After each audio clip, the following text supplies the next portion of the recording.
You are selfish, self-centered, narcissistic. Your underwear is piling up in your room till you can't walk through without tripping over it. You're going to do laundry sometime. And you probably care about as much about other people. You could trip over somebody laying in the ground and you just walk over them. Talking about you here. And that is why the people in the town and synagogue of Nazareth disinvited Jesus from being there. You'll note in the gospel reading they escorted him out to the edge of the town where there was a nice high hill and they were going to throw him off. Basically what he did was to say to them this: when you love God, you are going to act as if you do in fact love God. It is no good to talk about it. That's a piece. Gaining knowledge, St. Paul in the second reading talks about the spiritual gifts of love and its value and its depth and communication ability.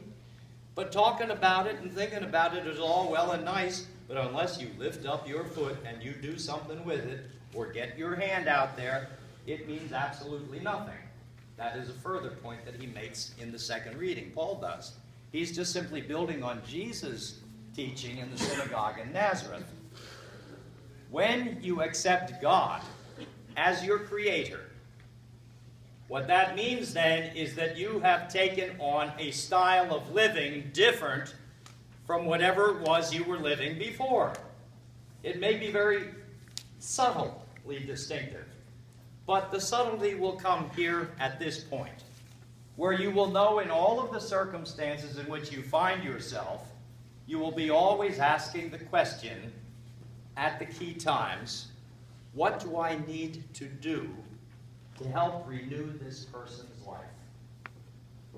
What is it that I can do to help refurbish the world in which I live? What can I help to do to renew this person's life, which is at such a low place? How can I help? And if you are not capable of helping, this is where your knowledge comes in and why Jesus started congregations. You then have a complete, entire resource bank of all of us to draw upon in order to fulfill the law, the commandment to love your neighbor as you love yourself. That is essentially what Jesus talked about in the temple that day, and that is why everybody got mad. And you know why they got mad? Because they were a bunch of loads. I don't know how else to put it. They were a bunch of loads. Oh, we love God. He's been so good to us. What Jesus, my life is wonderful. I'm sucking it up and I'm handling it. It's going very nicely. Thank you. But what Jesus did, and all you have to do, is walk on the bridge over the Interborough Bridge a few times. And you will automatically and very quickly see the neighbor in need. That is why Jesus mentioned Elisha and Elijah, the widow of Zarephath, and the leper, Naaman the Syrian, who was non-Jewish. He was saying, look, at different times and in different generations, there is a very low tolerance for faith and hope. And the question that he asked the people in Nazareth to ask themselves is, are you living at such a low level of love and affection for the world you live in now that you are unable to recognize other people's hurts and make a good response? In other words, repair the world. It's a question that is asked by the Bible and by pastors everywhere in every generation. What is the mindset of the times? Jesus said the mindset of his times, as reflected in Nazareth, was at such a low level of care, such a high level of apathy, and a high level of hopelessness about the future getting better, that the people had essentially given up. His invitation to them, as it is to us, is to wake up. You'll notice he used the examples of a widow who was starving, and also of a Syrian general who was being kicked out of his position of generalship and then restored because of the healing. That general, by the way, interestingly enough, never again invaded Israel from the south because of the healing by Elisha. But you get the kind of language that Jesus is using for us in our time now, right? Are you living at a time and a place in your own head and heart and faith of apathy, disinterest, washing your hands?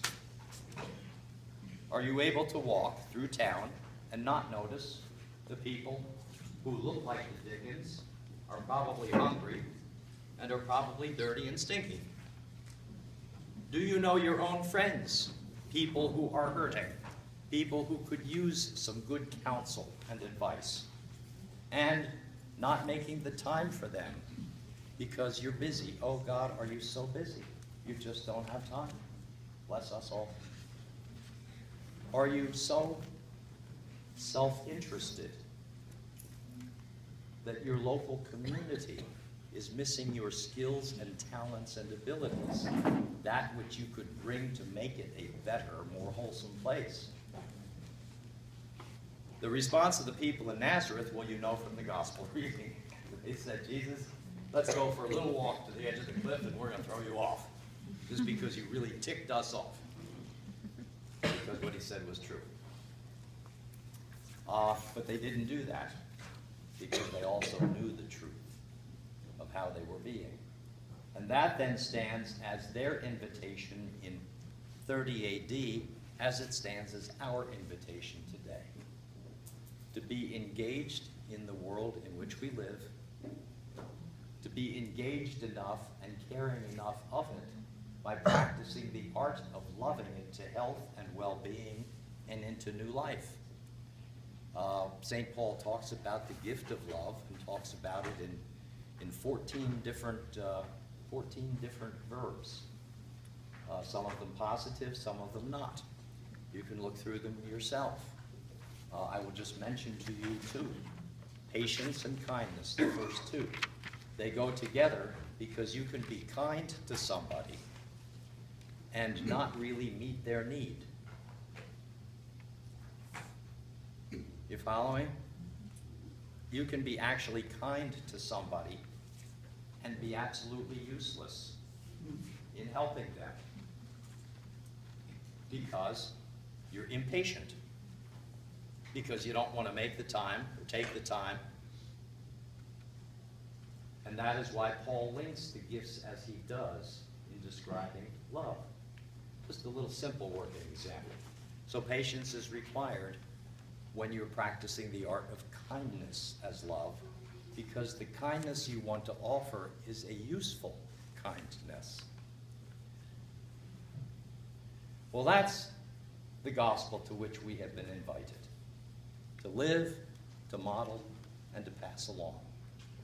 And it's a good gospel because it's one that Jesus has been modeling and living with in you all of the years of your life. And we all recognize it sometimes, we forget about it a bunch of times, but he always calls us back. And that calling us backness usually occurs when we're in need of new life, a new hope, a new future, a new path.